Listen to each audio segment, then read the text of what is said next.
Let me tell you something that I've learned after spending decades studying human behavior, watching people rise from nothing, and watching people with everything fall into mediocrity. The single greatest battle any human being will ever fight is not fought on a battlefield. It is not fought in a courtroom. It is not fought in a boardroom. The greatest battle you will ever face is fought right here, between your ears. It is the war between the voice that says you can and the voice that whispers quietly, persistently, cunningly that you cannot. Now I want you to think about that word, doubt.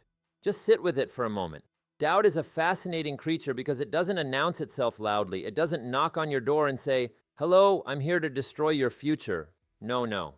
Doubt is far more sophisticated than that. Doubt comes dressed in the language of reason. It comes wearing the clothes of practicality. It says things like, "Be realistic." It says, "Who do you think you are?" It says, "Look at the circumstances. Look at the odds. Look at the people around you who have tried and failed." And because doubt sounds so reasonable, so measured, so mature, we often mistake it for wisdom. And that is the great tragedy of human potential. Because here is what I know to be true after a lifetime of observation. Most people are not stopped by their enemies. Most people are not stopped by the economy, not stopped by the government, not stopped by their lack of resources. Most people are stopped by themselves. They are stopped by the conversation they have in the privacy of their own mind, in the darkness of their own bedroom, in the silence that comes after everyone else has gone to sleep, and they are left alone with the question that haunts them: am I enough? Can I actually do this? Is this dream of mine real, or am I fooling myself? And here is what I want to spend our time together doing. I want to take that question apart. I want to examine it, dismantle it, and replace it with something far more powerful. Because you see, the question is not whether the dream is real. The question is whether you are willing to become real, real in your commitment, real in your disciplines, real in your philosophy. Because the dream will always outpace the dreamer until the dreamer decides to grow. Let me take you back to something simple. Think about a child learning to walk. Now this is important, so follow me carefully here. That child falls down, falls again, falls dozens of times, hundreds of times, and at no point during that process does the child stop and say, "You know what, I'm just not cut out for walking. I've fallen far too many times. The evidence clearly suggests that remaining on the ground is my destiny." No child has ever said that, not one, because children haven't yet been taught to translate failure into identity. They haven't yet made the catastrophic intellectual error of looking at what they cannot yet do and concluding that it represents what they will never do. But somewhere along the way, something happens to us. We pick up a philosophy, and I want you to understand that philosophy is everything. It shapes everything. It determines the quality of your life more than your circumstances ever will. We pick up a philosophy that says falling means failing, and failing means we are failures. And from that moment forward, doubt becomes our constant companion. Now, I want to tell you about a young man I knew early in my own journey. This young man had nothing, no money, no connections, no formal education beyond high school, no great family wealth or legacy to draw upon. And he had a dream, a big dream.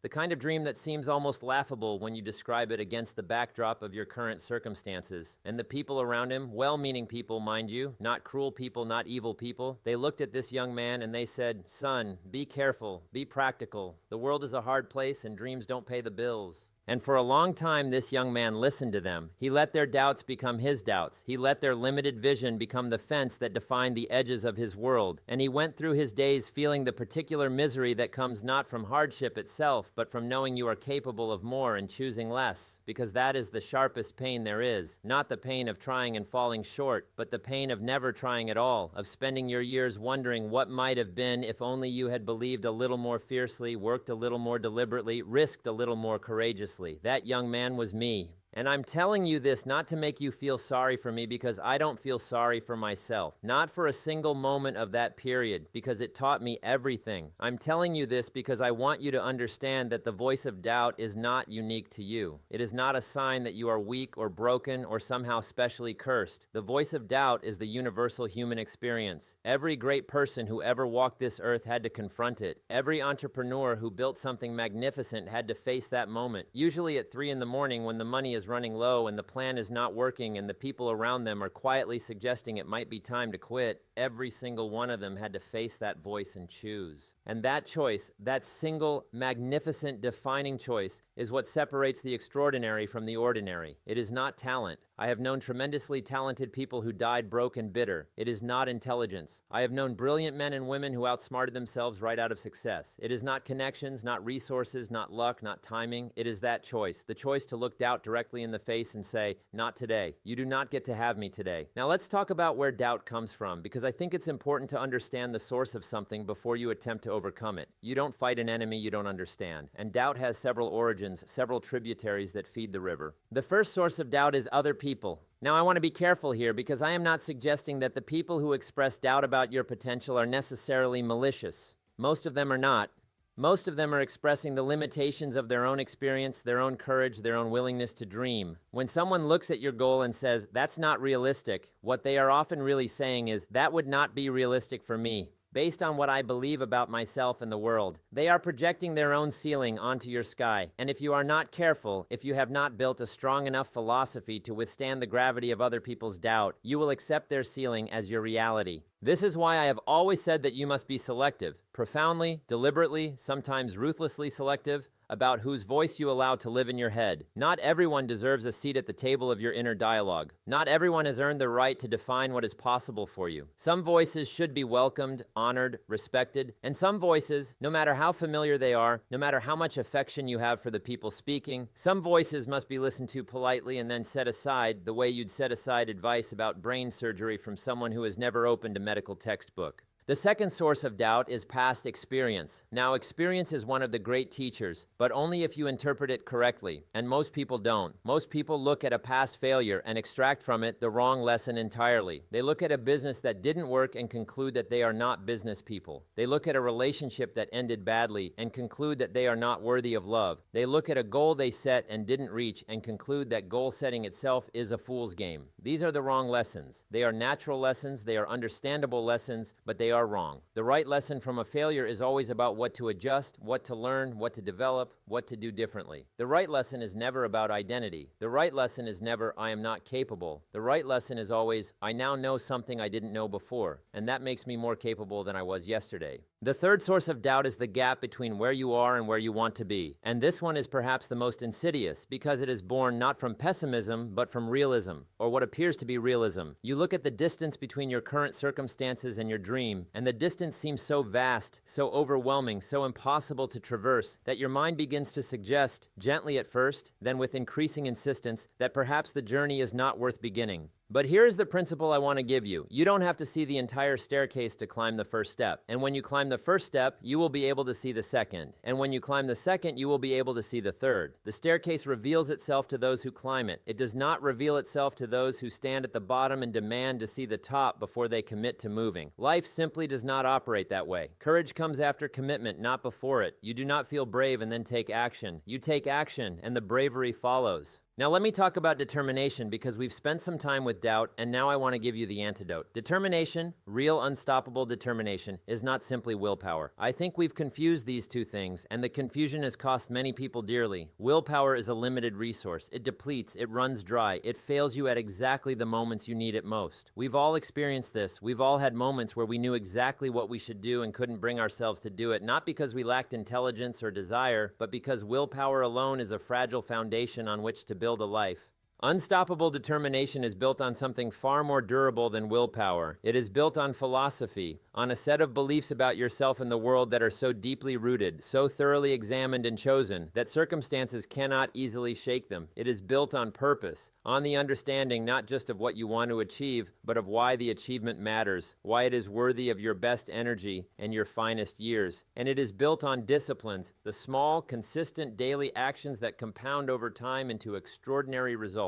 Let me talk about philosophy first, because I believe with everything in me that your philosophy is the master key to your future. What do you believe about the nature of success? What do you believe about your own potential? What do you believe about failure, about obstacles, about the relationship between hard work and reward? These beliefs, not your circumstances, not your background, not your bank account, not the economy, these beliefs determine the quality of your life. Change the beliefs, change the life. It is that fundamental. Here is a belief that I have seen destroy more potential than perhaps any other. The belief that success is reserved for a special category of human being. The belief that some people are simply born with something, a quality, a gift, a fortune, a destiny, that others are not, and that this birthright is what separates those who achieve from those who don't. This belief is appealing because it is comforting. If success belongs to the chosen few and I am not among them, then my failure to achieve is not my fault. It is simply the natural order of things. I am off the hook. but the comfort this belief provides is the comfort of a warm blanket wrapped around a prisoner. It feels good in the moment, and it keeps you exactly where you are.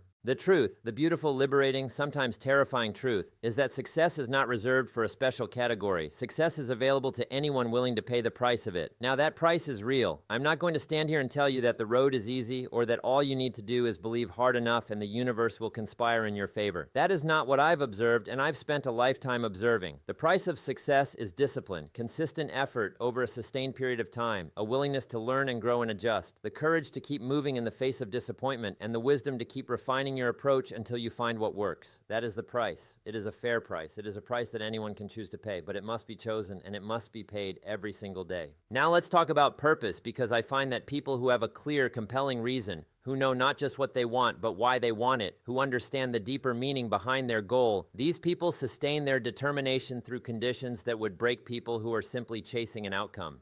Purpose is the fuel that burns when motivation runs dry, and motivation will run dry. Anyone who tells you otherwise is selling something. There will be days when you don't feel like it. There will be weeks when the progress seems invisible, when you're working hard and nothing seems to be moving, when the gap between your efforts and your results seems impossibly wide. On those days, motivation is nowhere to be found. But purpose, if it is genuine, if it is deeply rooted, purpose shows up even on those days. So here's the question I want you to sit with. Why does your goal matter? Not just to you personally, but in a larger sense. Who will benefit when you achieve it? What becomes possible for the people around you, for your community, for your family, for your industry? What becomes possible when you succeed? Because when you can answer that question with clarity and feeling, you have transformed your goal from a personal ambition into a mission. And missions have a way of sustaining people through hardships that would defeat those who are merely ambitious. Think about the greatest achievers in any field. What separates them is not that they never faced doubt or discouragement. They faced plenty of both. What separates them is that they had something large enough, meaningful enough, important enough to keep going for, even on the hardest days. They had a reason that was bigger than their discomfort, bigger than their fatigue, bigger than the gap between where they were and where they needed to be. And this is something you can cultivate. You can develop a clearer sense of purpose by asking better questions. Instead of asking, "What do I want?" ask, "Who do I want to become?" Instead of asking, "How much can I achieve?" ask, "What is the most meaningful contribution I can make?" Instead of asking, "What will make me happy?" ask, "What will make me proud?" Not next week, not next month, but at the end of my life, when I look back across the years, what choices, what disciplines, what commitments will I be grateful I made? These are the questions that build purpose. These are the questions that, when answered honestly and deeply, create the kind of inner fire that doubt cannot extinguish. Now let me turn to something deeply practical, because I believe philosophy without application is merely interesting conversation, and interesting conversation doesn't build a life. So let me talk about the disciplines that transform determination from an emotion into a structure. Because emotions fluctuate. That is their nature. What we need is a structure, a set of daily practices that keeps us moving toward our goals regardless of how we feel on any particular morning.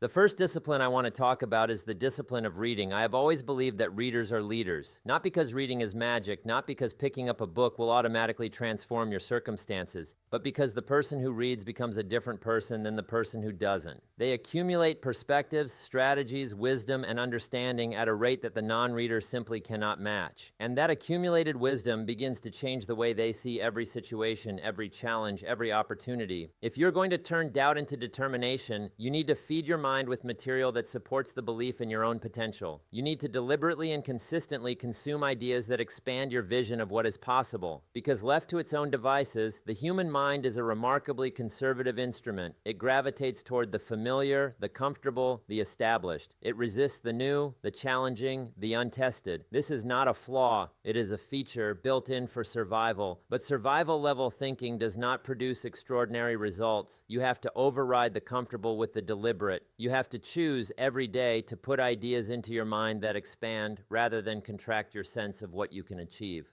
The second discipline is the discipline of association. I have said it many times, and I will say it as many times as necessary until it takes root. You will become the average of the people you spend the most time with. This is not poetic. This is not metaphorical. This is one of the most reliable principles of human psychology. The attitudes, the habits, the beliefs, the standards of the people in your closest circle will migrate into you, gradually, imperceptibly, inevitably. You will begin to talk like them, think like them, set goals at their level, accept what they accept, tolerate what they tolerate. So here's the question. Are the people closest to you making you better? Are they challenging you, encouraging you, demanding that you rise to a higher standard? Or are they comfortable with mediocrity and subtly, perhaps unconsciously, creating pressure on you to be comfortable with it too? I am not saying you must discard everyone who isn't operating at peak performance. Relationships have value beyond their productivity, but I am saying that you need to be aware, acutely aware, of the influence of your associations, and you need to deliberately seek out relationships with people who are where you want to be. People who are achieving at the level you aspire to reach, people who see possibility where you are still learning to see it. The third discipline is the discipline of reflection. Now, this one is often overlooked because it is not visible. You can't see someone reflecting. It doesn't look like work. It doesn't look like progress. And yet, I have become convinced over many decades of observation that the people who succeed at the highest levels are almost universally people who take time, quiet, deliberate, structured time to examine their own thinking and their own choices. Reflection is how you extract the lessons from your experience. Without reflection, experience is just something that happens to you. With reflection, experience becomes a teacher, one of the finest teachers available. Take time, every evening if possible, certainly every week, to ask yourself honest questions. What did I do well today? What did I do poorly? Where did I allow doubt to have too much influence? Where did I demonstrate real determination? What worked in my approach and what needs to be adjusted? These are not comfortable questions, but growth is almost never comfortable, and the discomfort of honest self-examination is infinitely preferable to the far greater discomfort of looking back on your life and realizing that you never truly engaged with it. The fourth discipline is the discipline of gratitude. Now, I bring this up in the context of determination because I have noticed something remarkable. People who maintain a regular practice of genuine gratitude, not performative gratitude, not the social media version, but real, quiet, daily acknowledgement of what is already good and right in their lives. These people sustain their determination far better than those who don't. And I think the reason is this. Gratitude provides perspective. It reminds you that even in the midst of struggle, even when the goal feels distant and the obstacles feel immense, you are not starting from zero. You have something. You have resources. Perhaps not all the resources you need, but some. You have capabilities. Perhaps not all the capabilities you need, but some. You have people. Perhaps not all the support you'd like, but some. And from that place of recognizing what you already have, determination becomes far easier to sustain than from the place of scarcity, from the place of focusing exclusively on what is missing and what is lacking and what is wrong. Now, I want to address something that I think is crucial for anyone who is genuinely committed to turning doubt into determination, and that is the relationship between doubt and action. Because here's a truth that most people spend their whole lives trying to reverse. You will not resolve doubt through thinking. You will resolve it through doing. Most people approach doubt as an intellectual problem. They believe that if they can just think their way through it, if they can find the right argument, the right reassurance, the right evidence, the right reason to believe, then the doubt will dissolve and they will be free to act. But this is precisely backwards. Thinking does not dissolve doubt. Action dissolves doubt. Every time you move toward your goal despite the presence of doubt, every time you make the call, start the project, have the conversation, put in the work, show up when you didn't feel like showing up, you take power away from the doubt and give it to yourself. This is why I always say that the most important step is the next one. Not the perfect step, not the guaranteed step, not the step you fully thought through and completely planned and are certain will work. Just the next step, because it is action, consistent, imperfect, courageous action that builds the evidence base that doubt cannot survive against. When you have shown up 100 times, kept your word to yourself 1,000 times, moved forward in the face of uncertainty again and again, the doubt loses its grip. Not because it goes away entirely, but because you have proven to yourself, through your own behavior, through your own track record, that you are not the kind of person who is stopped by it. And that self-knowledge, that hard-won certainty about your own character is worth more than any motivational speech you have ever heard, including this one, because everything I say to you today will fade. The energy you feel right now in this moment will diminish. That is the nature of emotion. That is the nature of inspiration. It is a spark, and sparks are valuable, but a spark is not a fire. A fire requires fuel, and the fuel is the daily disciplines I've been describing, the daily choices, the daily habits that keep the commitment alive long after the emotion of this moment has passed.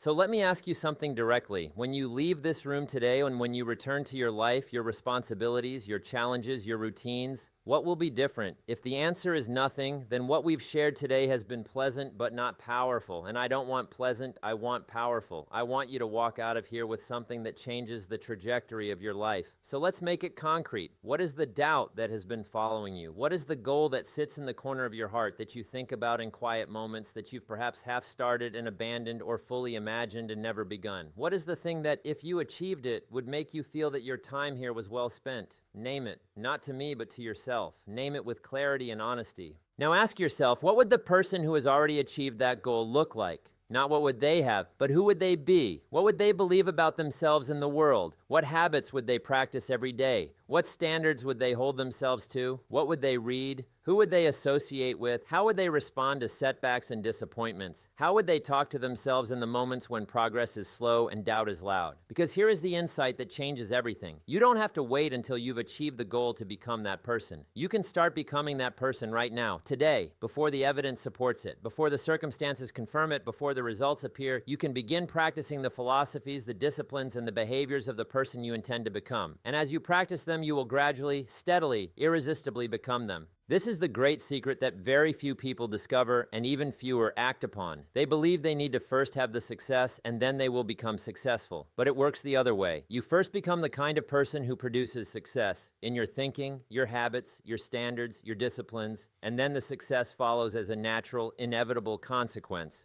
Now let me talk to the ones who are carrying a particularly heavy burden of doubt today. The ones who have been disappointed before, who have tried and fallen short, who have believed in something that didn't work out, who have been told no so many times that the no has begun to feel like the truth. I want to speak directly to you because I know you are in this room. I know you are listening. And I know that when I talk about dreams and determination and unstoppable belief, a part of you is receptive and a part of you is guarded because you have been hopeful before and hope led to hurt. First, I want to say the hurt is real. The disappointment is real. I am not going to minimize it by telling you to simply forget it and move forward. What I am going to say is this: the disappointment, as real and as painful as it is, does not define what is possible for your future. It only describes what happened in your past, and your past is not your destiny. It is your history. History is valuable. It teaches, it informs, it shapes, but it does not determine.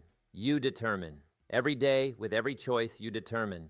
The great achievers I have studied throughout my lifetime all share one common characteristic, and it is not talent, not intelligence, not privilege, not luck. It is persistence. It is the stubborn, relentless refusal to accept that the current chapter is the final chapter. It is the capacity to look at a failure and see it not as a conclusion, but as a course correction. It is the willingness to get back up. Not because getting up is easy, not because it doesn't cost something, not because the road ahead looks clear, but simply because staying down costs more. Every single day that you stay down, every single day that you allow yesterday's disappointment to govern today's possibilities is a day that you have given away. And days are not infinite. I don't say that to frighten you. I say it because I think one of the most powerful motivators available to any human being is the recognition that time is the one resource you cannot replenish. You can earn more money. You can develop more skills. You can build more relationships, create more opportunities, recover from more setbacks. But you cannot buy more time. And that means the time you have right now,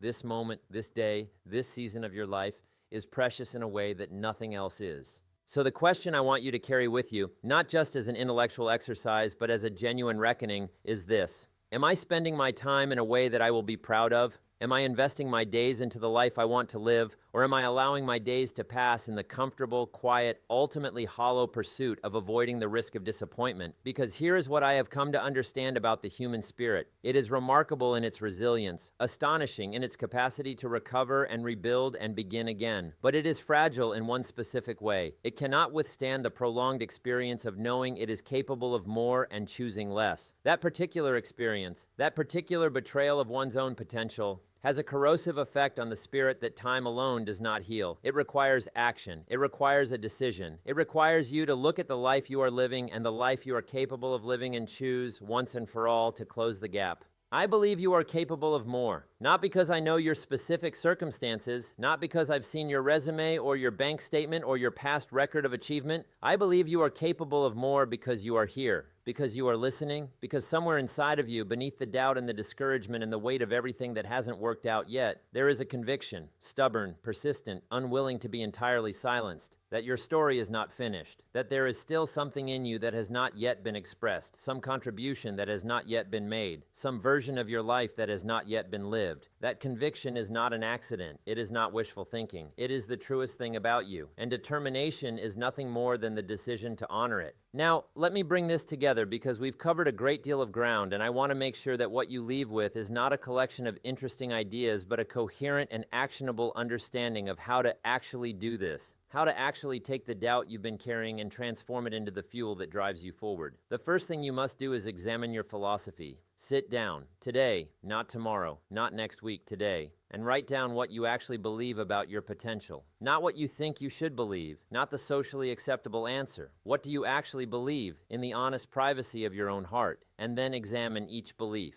Ask where it came from. Ask whether it is serving you. Ask whether it is built on evidence or on fear. And for every belief that is limiting you, replace it deliberately, consciously, with a belief that expands you.